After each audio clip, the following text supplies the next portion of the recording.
There are big decisions in our lives that demand faith. Getting married, making a big purchase, if we should take a job or not, or whether or not to be honest with a friend.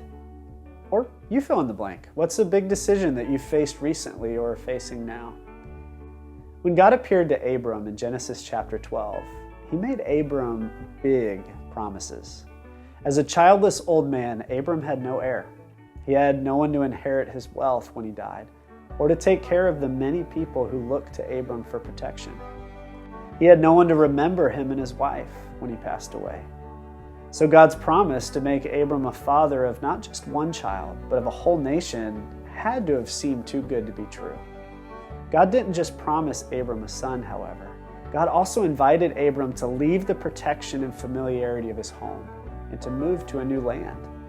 Abram responded by leaving, and the Bible doesn't mention any protests or questions. God invited Abram to leave everything, and in that particular moment, Abram obeyed.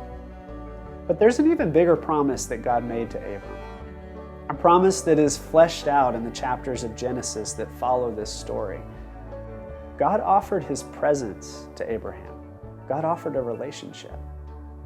And God does the same for us. He calls us to trust him in relationship. When God calls us to take risks, God is also calling us to himself.